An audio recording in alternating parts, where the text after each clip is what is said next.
Hey guys, welcome back to the Network Podcast. I got one of my favorite sisters in the building, Dr. Vaughn. She's going to be coming in and chopping it up with Stack. We're going to be talking about a lot.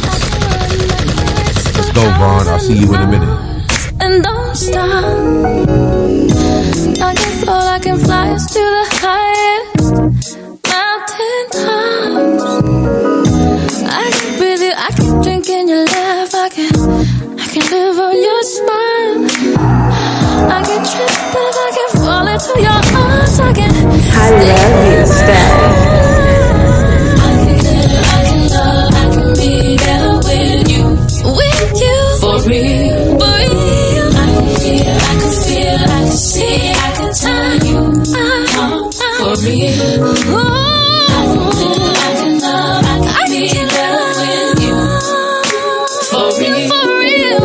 I can hear, I can feel, I can see, I can tell you.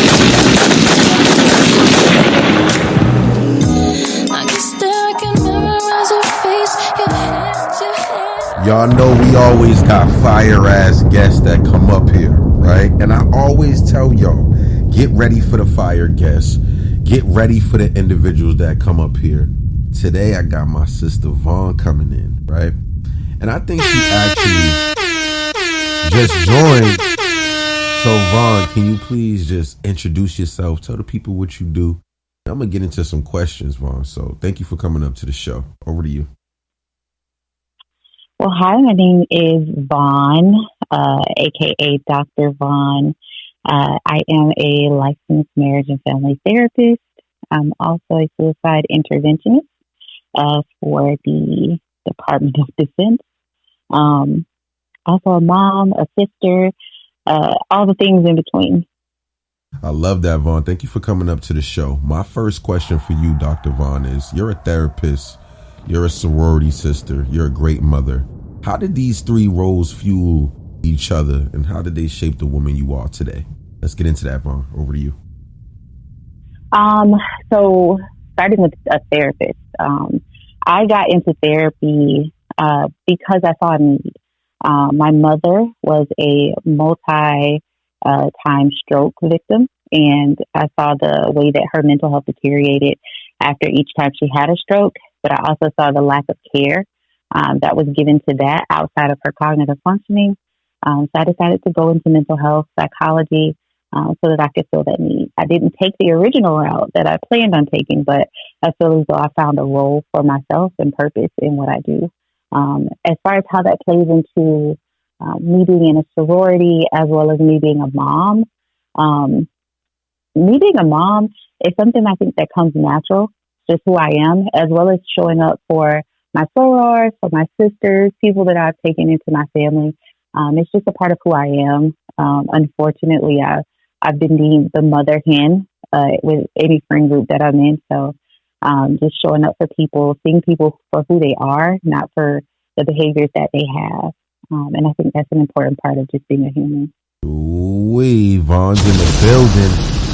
Next one, Vaughn, is as a great mother, what core values do you believe every parent must instill in their children to survive and thrive in today's world? Over to you, Vaughn. I think the most important thing is self-respect, being able to walk in the world with integrity and honesty. That way you can sleep at night. When you're not showing up as your authentic self and you're wearing a mask every day, it prevents you from being comfortable with who you are, even in your own solace. So one thing that I'm always talking to my children about is just being yourself, not conforming to the world around you, so that you can look at yourself in the mirror and be okay with what you see. Ooh, I got some fire. I got some more for you, Vaughn. I'm gonna keep them coming. Listen, from your work as a therapist, what's the biggest generational pattern you've seen parents pass down, and how can we be the ones to break it? Over to you, Vaughn. Oh, the biggest generational pattern. I'll say it's the lack of self-care. I think when people think of self-care, they think of getting their nails done, getting their hair done, going to the gym, and those are all great things, right? Taking care of your physical body. But something that I've noticed with the communities that I serve, and I serve predominantly the Black community, is people don't actually take care of themselves. That's your physical, your mental, your emotional, your spiritual, your social, making sure that you have something in each of those areas. I think for a lot of us, we're in survival mode. We're just trying to get through the next day, or get through today to the next day. So people pass that on to their kids, the hustle culture, the go, sleep when you're dead sort of mentality. And I think that affects us so negatively in our mental health and our well-being. Oh, man. Vaughn's coming in attacking these. She's attacking these ones. Now, Vaughn, today's culture glorifies independence, but sometimes downplays the motherhood. What do you think people misunderstand most about the power and the beauty of being a mother? Over to you, Vaughn. As a mother, my children spend most of their time with me. So I think it's downplayed just the positive impact that being a mother has on your children. I think we look a lot at the negatives, the mothers who don't show up and are not good parents. But we don't often identify or look at the positive, how mothers essentially shape society, because you spend so much of your time with your mother. You learn your core values from your mother. Not saying that your father isn't involved, especially if your father's in the home, but if he's working or if your mom is a stay-at-home mom, majority of that is coming from her. So mothers are the backbone of our societies. Ooh, let's go. I got some more heat for Vaughn, and she's been coming in hot. Let's go. Vaughn, as a sorority sister, you know the strength of the bonds of sisterhood. How has that support network helped you balance being a professional as a woman and a mom? Let's talk about it. So I know a lot of people have this mindset of you're buying your friends when you join a sorority, but I think it's so much more than that. Two of my closest friends I met in my sorority, and they are now basically my family. They supported whatever professional decision that I tried to make, and I've supported them in their professions, from career changes to the highs and the lows that comes with each of those. So just having that support system, having that community, but also having those people to hold you accountable. There are times when I settled for good enough in my personal and professional life, and those are the ladies that stepped in to tell me that I needed to strive for greater and not just good enough. Ooh, man, Vaughn been coming in and killing all my questions. This is what I need on this show. Thank you, Vaughn. Now, in the Black community, families often hide pain, Vaughn, instead of addressing it. What advice do you give mothers who want to heal their families while also carrying their own struggles? What's some advice, Vaughn? If you're a mother and you're carrying your own struggles, my advice is to start with you. You are the first representation of how to get through things to your children, along with their fathers, but focusing on mothers, right? You show your children how to handle strife. You show your children how to persevere. So you also show them how to be still in times of trial and tribulation. So taking care of yourself and modeling that to your children, that's how they learn. And then as you're going along, teaching them the life lessons as they experience them. I think that's important. Oh, man. Thank you for that, Vaughn. We got some more heat for Vaughn. Now, Vaughn, you know what we do on the war floor. I'm an actual war floor question. With so much men versus women talk online, what would you say a healthy mother's perspective brings to all these conversations we've been having? What's a healthy mother's, perspective and her thoughts, and what do you say that brings to a conversation? Over to you. I think unfortunately for a lot of people, they did not have healthy mothers. And it's not at any fault of their own. So I think hearing from mothers who are pouring into their children and showing up for their children, it's a way for people to reparent themselves vicariously through others. And reparenting is just identifying those areas of need that you had as a child and then learning to go back and revisit those places. So hearing healthy perspectives from healthy people, healthy mothers, gives people the ability to go back and say, well, this is an area that I needed that affects the way that I operate in relationships.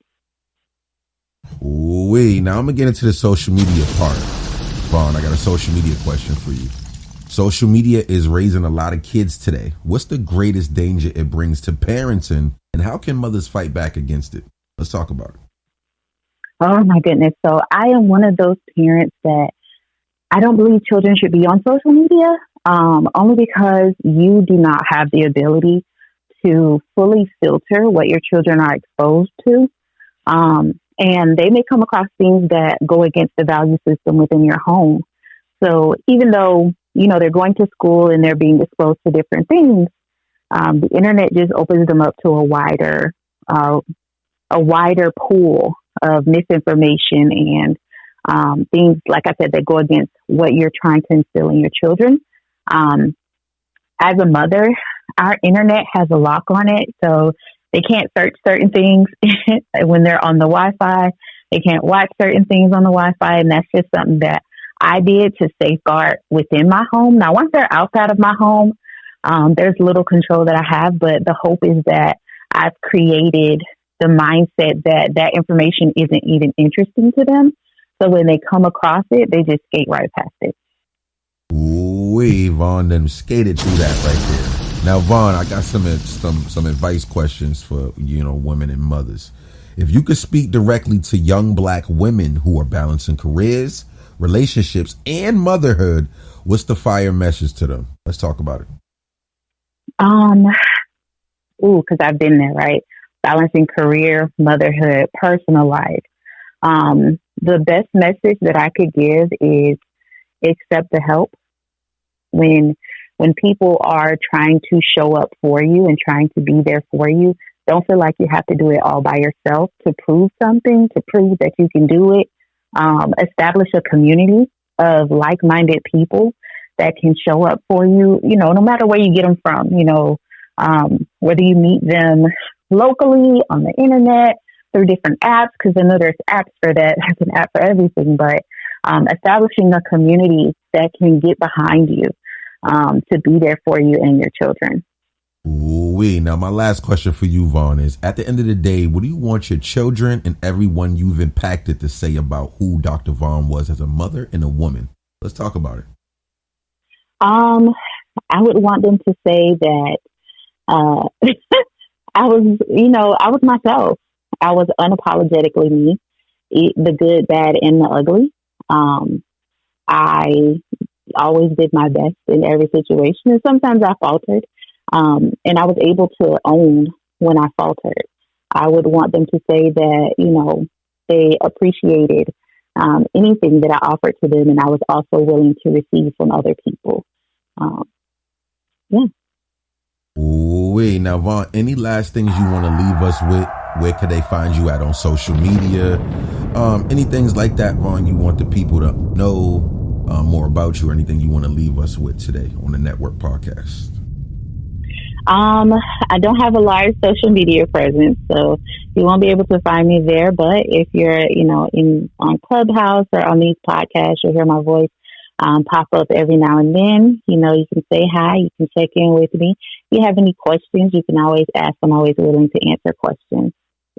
Ooh, we thank you for coming on the network podcast, Vaughn. We appreciate you, and we will see you next time. Thank you, Vaughn. And we also got audio movie wars coming. Yep, Vaughn, we're going to be having the movie wars, and Vaughn's going to be featured in some cool films, audio films we got coming up soon, too.